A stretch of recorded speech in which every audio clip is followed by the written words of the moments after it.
Hello, my friends. Let me introduce myself. I completed class 12th this year and I scored 93 marks in class 12th maths instead of OSM checking or all of these. Okay, I think मेरे marks जो है वो 2-3 marks से और बढ़ सकते थे but it's okay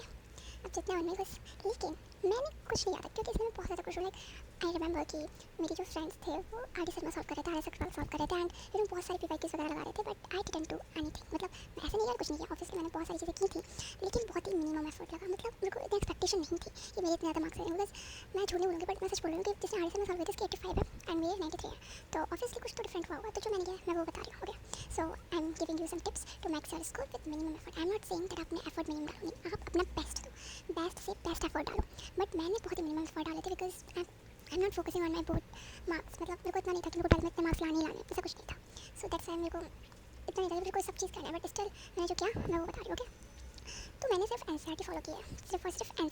अब लोग एन हाँ मैंने इनफैक्ट मैंने एन के एग्जाम्पल्स भी नहीं किए आई डिडंट डू एंड मैंने फर्स्ट चैप्टर के एग्जाम्पल्स थोड़े बहुत किए थे क्योंकि मुझे उसमें बहुत ज़्यादा मतलब बहुत कन्फ्यूजन रहता था बट ठीक है मैंने उसके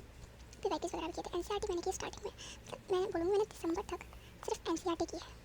स्कूल के साथ वो भी इसके स्कूल में हो रहा है तो मैंने कर लिया and I will recommend for completing N C R T one channel that was YouTube channel और कौन सा चैनल है मैं बता रही हूँ मैग्नेट प्लेन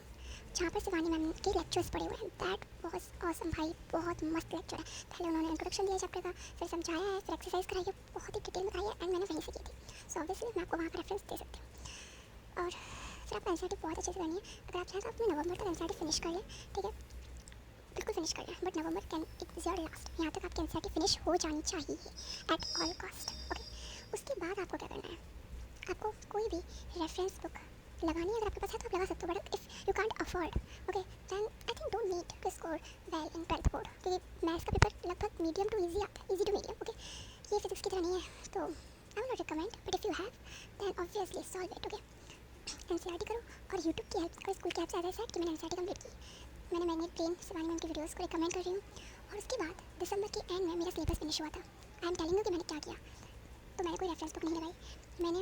एन की वो भी सिर्फ यूट्यूब और स्कूल की हेल्प से मैंने कोई एक्स्ट्रा ट्यूशन नहीं लगाई हुई है और मैंने उनकी हेल्प ली बहुत ज़्यादा उसके बाद दिसंबर में मेरा सिलेबस एंड हुआ मेरे रिपोर्ट जब आने लगे तब मेरे को फोकस है कि मेरे को पीवाईक्यूज सॉल्व करना है ठीक है तो फिर मैंने पीवाईक्यूज किया ऐसा नहीं पीवाईक्यू की कोई बुक ली नहीं भाई मैं यूट्यूब की वीडियो से पीवाईक्यू सॉल्व कर रही हूँ मतलब यू कैन इमेजिन कि भाई मेरे बोर्ड्स हैं एंड मतलब ठीक है मैं यूट्यूब की वीडियो से अपने पीवाईक्यू सॉल्व कर रही हूँ और मैंने इंटीग्रेशन के लिए थोड़ा मतलब बोलूँगी एक्स्ट्रा एफर्ट डाले इंटीग्रेशन की जो एन है that is enough for boards enough आप इसको 3 to 4 टाइम्स करें but I do only 2 or 3 times ठीक है 3 टाइम्स में मैंने जिसके लाइक जो इंपॉर्टेंट पॉइंट रहते हैं वो किए तो इंटीग्रेशन भाई ऑब्वियसली इस वजह पर 5-6 बार भी एन सॉल्व कर लेते हैं ना तो वो भी थोड़ा सा कम होगा ठीक है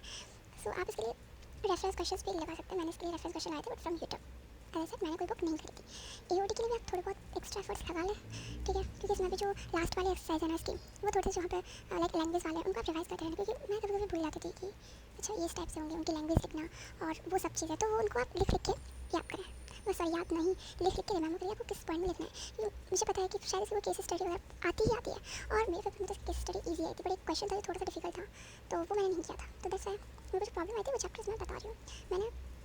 इसके लिए मतलब अलग से किए हैं क्वेश्चंस उसके प्रोबेबिलिटी के लिए obviously N C R T sufficient इसको भी एन सी आर टी को भी आपको मैंने तो एक ही बार की थी बट आई विल रिकमेंड कि आपको इसको 2-3 टाइम्स करना है और एक्स्ट्रा क्वेश्चंस भी करना है प्रोबेबिलिटी हो गया एओडी हो गया और इंटीग्रेशन हो गया और आपका कोई अगर वीक चैप्टर है लाइक कोई और भी हो तो उनके रेफरेंस क्वेश्चंस और पीवाईक्यू सारे कर लीजिए आई विल नॉट रिकमेंड कि आप हर किसी चैप्टर के रेफरेंस क्वेश्चंस करें नहीं नहीं बिल्कुल नहीं पीवाईक्यूज कर लें थोड़े बहुत लाइक 20-30 पीवाईक्यूज तो आपको हर चैप्टर के करने हैं 2025 और 2024 2026 ठीक है इनके तो पीवाईक्यूज आपको लगा लेने हैं हर चैप्टर्स के उसके बाद जो आपका वीक चैप्टर्स है उसके मैक्सिमम पीवाईक्यूज और रेफरेंस क्वेश्चंस करने हैं ठीक है वीक चैप्टर्स के लिए questions other than NCERT test के आप 3D एंड प्रैक्टिस पर ज़्यादा ध्यान दे सकते हो एओआई पे एओआई बहुत ईजी चैप्टर है इसको तो छोड़ो भाई ये पता नहीं मैंने क्यों लिखा है इसको छोड़ो ओके रेज नहीं हो रहा एनीवे आप इसको छोड़ो क्योंकि बहुत ईजी चैप्टर है एओआई एक बार समझ कर काफ़ी रिलेशन फंक्शन में मेरे को डिफिकल्ट लगता था बट आई रिमेंबर मेरे क्लास में बहुत स्टूडेंट्स उनको ये सबसे ईजी चैप्टर लगता था बट मेरे को बहुत ज़्यादा कंफ्यूजिंग चैप्टर लगता था तो मैंने इसके लिए बहुत प्रैक्टिस की इनफैक्ट अगर मैं बोलूँ तो मैंने इंटीग्रेशन से ज़्यादा प्रैक्टिस की तो कुछ बुरा नहीं होगा क्योंकि फर्स्ट चैप्टर था ये और फर्स्ट पहली बार में इसने जो मतलब दिखाया है ना अपना रूप मेरे को तो मेरे को लैंग्वेज करने में लिटरली मेरे को बहुत प्रॉब्लम होती थी तो इसलिए एओडी और ये वाला चैप्टर एओडी की जो लास्ट वाली एक्सरसाइज है वो थोड़ी सी प्रॉब्लम करती थी बट उसके लिए ऑफिस अगर कुछ चीज़ काम करें तो उसको बहुत ही मैक्सिमम टाइम रिपीट करें और डिफरेंट क्वेश्चन लगाएं दैट वाज सैम्पल पेपर की बात करूँ तो मैंने लिखा हुआ है वैसे आपको क्या क्या करना है सबसे पहले अपनी एनसीईआरटी से हर चैप्टर को कंप्लीट करें, ठीक है, हर चैप्टर को, every chapter complete from NCERT. Then PYQs करें हर चैप्टर के। फिर आप कोई अगर ऐसा चैप्टर जो आपका वीक है उसके बहुत ज़्यादा पीवाईक्यूज और बहुत ज़्यादा रेफरेंस क्वेश्चंस करें। देन आप सैम्पल पेपर्स लगाएं। और हाँ, आपको 4-5 सैम्पल पेपर्स लगाना, आपको 10 या 20 सैम्पल पेपर्स नहीं लगाने, 4-5 सैम्पल इज़ इनफ, बहुत इनफ है। और हाँ, एक सैम्पल पेपर को बहुत अच्छी तरह से एनालाइज करना है। This part is very important. If you don't analyse yourself then जो आप सैम्पल पेपर लगा रहे हैं उनका कोई मतलब नहीं है, ठीक है, उनका कोई मतलब नहीं है। Analysis very important and I will recommend कि आप ना एक नोटबुक बनाइए, वहाँ पे अपनी मिस्टेक्स लिखिए कि आपने ये मिस्टेक्स की अपने सैम्पल पेपर्स में, लाइक कैलकुलेशन मिस्टेक किया, आपने क्वेश्चन नहीं पढ़ा या आपने गलत क्वेश्चन पढ़ लिया और फिर उसके अकॉर्डिंग सॉल्व कर दिया। आपने मिस्टेक्स लिखिए और उन मिस्टेक्स को, जैसे आपकी रिपीट मिस्टेक्स हो रही है ना, तो मिस्टेक्स पर ऐसे स्टार ना देखिए, ये मिस्टेक्स रिपीट हो रही है तो कवर करना है, ये मिस्टेक्स हमें एग्जाम्स में नहीं करनी है। और जब आपका एग्जाम हो तो उन मिस्टेक्स को पढ़ के जाइए ताकि आप अपने एग्जाम में वो मिस्टेक तो बिल्कुल भी ना करें। क्योंकि अगर आप छोटी छोटी मिस्टेक्स है जो सिल्ली मिस्टेक्स होती है ना, बस नाम की सिल्ली है, वरना भाई दिल को तोड़ के रख देते हैं सीरियसली। आप पूरी साल मेहनत करते हो फिर आपको पता लगता है कि आप बस क्वेश्चन को इसलिए नहीं कर पाए क्योंकि आपने शायद वो क्वेश्चन ठीक से पढ़ा नहीं था, आंसर उसी में था बस। मतलब ये बहुत ज़्यादा हर्ट कर दिया, ठीक है। और मेरे को तो 10th और 12th दोनों में हर्ट किया कि मैं अपनी सिली मिस्टेक्स करती थी। तो आई विल रिकमेंड कि आप एक नोटबुक बनाएं और अपने उसमें मिस्टेक्स लिखें और वो मिस्टेक्स पढ़कर जाएँ ताकि आपको एग्जाम्स में ना करें। और आई थिंक ये सब आपको प्री बोर्ड से पहले करना चाहिए ताकि आपको प्री बोर्ड तक पता चले। और अगर नहीं हो पा रहा है तो चिल, ठीक है, इतना भी नहीं कि वो करने नहीं, ठीक है। सबसे ज़्यादा ज़रूरी होता है एग्जाम में पीस, और पीस के साथ अपनी स्टडी को कंप्लीट करना peacefully with chill mind, okay, that is very necessary. तो बस आपको यही करना है, एनसीईआरटी करें, पीवाईक्यूज करें और जो वीक चैप्टर हैं उनके मोर क्वेश्चंस करें, more questions, reference questions and then 4-5 sample paper, और इन सैम्पल पेपर को एनालाइज करें। आपको पता है एनालाइज करने में आपको 3 आवर और लग सकता है,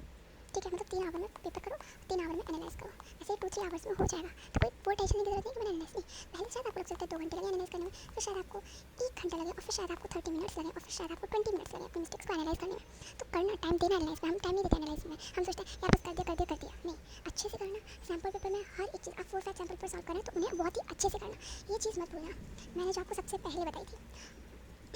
जो करो अच्छे से करो, अपना उस चीज़ में बेस्ट हो। अगर आप एक सैम्पल पेपर भी सॉल्व करें ना, आपके पास टाइम कम है, उसे अच्छे से सॉल्व करो, ठीक है। बस यही कुछ टिप्स थी। और ये है, देखिए, ये है आपका पूरा चार्ट। अगर आप एनसीईआरटी करते हैं तो आपका 80-90% कवर हो जाता है, आप 80% ईजिली स्कोर कर सकते हैं अपने मैथ्स में। तो एनसीईआरटी इज़ वेरी मतलब बेसिक, आप इसे अच्छे से करें, अच्छे से का मतलब है अच्छे से करें। और मैथ्स में बहुत ज़रूरी होता है फार्मूलाज, इंटीग्रेशन के फार्मूलाज और प्रोबेबिलिटी के फार्मूलाज। मैं मोस्टली ना प्रोबेबिलिटी के फार्मूलाज भूल जाती थी, लाइक बहुत ज़्यादा कन्फ्यूजन होता था मुझे। तो आप फार्मूलाज को तो अपने टिप्स पर रखें, ठीक है। फार्मूलाज आपको डेली रिवाइज करना है, and it is not for maths only, it is for आगे सब्जेक्ट, फिजिक्स, केमिस्ट्री, मैथ्स, तीनों के लिए, ठीक है। उसके बाद जब आप एनसीईआरटी करते हैं तो आपका 80-90% कवर हो जाए, लेकिन याद है अच्छे से करो क्वेश्चन। और हर क्वेश्चन आपने कराया, ये नहीं यूट्यूब पे मैंने रिकमेंड किया तो आपने उस वीडियो देखी और क्वेश्चन कर लिया, दोबारा खुद से ट्राई नहीं करनी, वीडियो देखी, ठीक है, अगले दिन दोबारा ट्राई करो, जो क्वेश्चन आपने लिया उसे बुक में से ट्राई करो, ठीक है। उसके बाद जब आप पीवाईक्यू करते हैं तो आप 90-95% कवर करते हैं, मतलब 90% तो आपकी यहीं से आ गए भाई, दैट इज ऑफिस। और फिर जब थोड़ा बहुत मिस्टेक करते हैं तो आप 95 से अब जाते हैं। और जब आप प्री बोर्ड देते हैं ना तो आप 100% कर लेते हैं। और वहाँ पे आपको जो बहुत चीज़ करनी है, ये भी इनका भी तरीका होता है कि आपको एनसीईआरटी कैसे सॉल्व करना है, आपको पीवाईक्यूज कैसे सॉल्व करना है, आपको सैम्पल पेपर कैसे सॉल्व करना है, आपको प्री बोर्ड कैसे देना है और किस माइंड सेट के साथ देना है, इनका भी तरीका होता है। एनसीईआरटी आपको अच्छे से करनी है, हर क्वेश्चन अपने आप से लगाना है, ठीक है, विदाउट एनी एक्सटर्नल है। और एक चीज़ मुझको बहुत बुरी लगती है, लाइक आपने क्वेश्चन देख लिया, ठीक है, आपने उसको देख लिया, आपने उसको पढ़ लिया, ठीक है, यूट्यूब से पढ़ लिया, अब आपने यूट्यूब की वीडियो बन दी, आप तुरंत ही सॉल्व करने लगे, आपको लगा कि आपको क्वेश्चन आया नहीं भाई, उसे 2 दिन बाद चेक करो कि आपको लिटरली क्वेश्चन समझ में आया कि उस वक्त बस जस्ट मेमोरी थी, कि आपकी मेमोरी में था इसलिए बस आपने उस टाइम कर दिया, ठीक है। तो आपको ऐसा नहीं करना है। उसके बाद आपको पीवाईक्यूज कैसे सॉल्व करना है, चैप्टर वाइज करें पीवाईक्यू सॉल्व, और जो वीक है उनके ज़्यादा करें, सिर्फ उसके और ज़्यादा करें, ठीक है। ये पूरा चार्ट आपको करना है। सैम्पल पेपर जब आप करते हैं तो 98% तक भी जा सकते हैं, और 4-5 इनफ है if you analyse yourself. Analyse करें कि कहाँ आप पैनिक कर रहे हैं, कहाँ आप गलतियाँ कर रहे हैं, और सबसे ज़्यादा एनालाइजेशन जो आपको करनी है वो तो प्री बोर्ड में करनी है, ठीक है। वहाँ आप गलती करेंगे, वहाँ आप टेंशन में आएंगे। सैम्पल पेपर तो आप घर बैठ के सॉल्व करेंगे, उसमें शायद आप अपनी गलती ना करें, लेकिन प्री बोर्ड ना, इसमें तो गलती होनी ही चाहिए, तभी तो बोर्ड में नहीं होगी। तो इसलिए प्री बोर्ड तो ज़रूर दें, चाहे 2 बार हो रहे हैं आपके स्कूल में, चाहे 3 बार हो रहे हैं आपके स्कूल में, आप दें। मैं बता रही हूँ, मैंने एक ही प्री बोर्ड दिया था मैथ का, दूसरा प्री बोर्ड नहीं दिया था, क्योंकि दूसरा प्री बोर्ड बेसिकली हाँ कैंसिल होना था, बट कैंसिल नहीं हुआ, हो गया, कुछ पता ही नहीं चला कि मतलब करना क्या है, तो मतलब थोड़ा बहुत इशू हुआ था, बट मैंने एक ही प्री बोर्ड दिया था, ठीक है। बट उसकी भी नोटबुक मैंने चेक नहीं की थी, जो मुझे बहुत बुरा लग रहा है कि मैंने किसी की भी नोटबुक चेक नहीं की, मैंने गलती की कि मैंने प्री बोर्ड को सीरियसली नहीं लिया। ऑब्वियसली आपको सीरियसली लेना है, किस मामले में सीरियसली लेना, ये नहीं कि प्री बोर्ड में 100% आ गए, नहीं, इसमें नहीं। प्री बोर्ड आपकी गलतियाँ बताएगा और आपको उन पर ध्यान देना है, आपकी गलती बताएगा एंड आपको उस पर ध्यान देना है। Ask your teacher why they cut your marks, ठीक है, उन्होंने आपके मार्क्स क्यों कट किए। अपनी नोटबुक को चेक करें, पीटीएम अटेंड करें। आपके पेरेंट्स नहीं जाना, आप चाहे अपनी नोटबुक देखें, टीचर से पूछें कि उन्होंने मार्क्स कैसे मतलब मार्क्स क्यों काटे। और ऐसे और भी टीचर्स मतलब और भी सब्जेक्ट्स को देखें, ये तो हर सब्जेक्ट्स के लिए, फॉर एवरी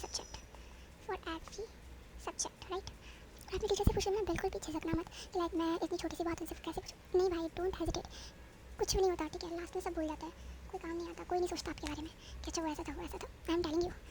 तो इसलिए बस अपना काम करो और निकलो वहाँ से, दैट्स इनफ। आप ये मत सोचो कि वो क्या सोचेंगे, आप ये सोचो कि आप क्या सोचोगे, आपका फ्यूचर क्या है, और उसके रहते कंप्लीट करो। So all the best. किसके लिए?